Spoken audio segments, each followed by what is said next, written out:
Lent is a season of penitence and fasting. It's a time that we turn our hearts back to God as we prepare for that great festival of the church, Easter. During Lent, we're doing a sermon series called Compassion. Clothe yourself with compassion, from Colossians 3:12. We chose compassion because compassion is what the Bible is about. And the message of Easter, the message of Christ is love. It's compassion. Compassion comes from the Latin root com, meaning together, and passion, meaning suffering with. So when we have compassion, we are actually suffering. We are with the people in need. We are literally walking with people who need companionship, who need somebody to listen to them. Jesus could have turned from that message. He could have said, I was just kidding. It's not about love yourself and love God. But he didn't. He kept talking about loving God, and God was the one you ultimately loved, not Caesar.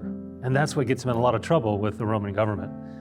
And because he was unwilling to change from that message, he was unwilling to turn from that, he becomes a political insurrectionist, and he's executed for it. You will see here, we're coloring different posters.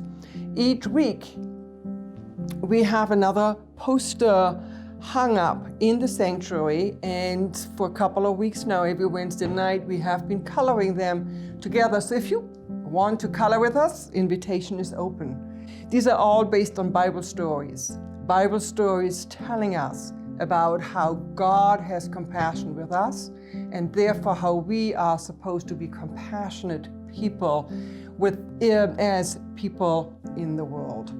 What do we give up when we clothe ourselves with compassion? Give up some of our own self-centeredness, give up some of the way we want to do things, be vulnerable, be open, be willing to share with people. So this Lenten series that we're talking about, Clothe Yourself with Compassion, is just about that. What are the things we can do in our lives to show compassion to the other, to be that Jesus love and light to them? Come, join us. Compassion. This is what God calls us to do in this Passion time, in this Lent time. And we hope that we can all learn to be compassionate and to walk with people who need to know that they are not alone.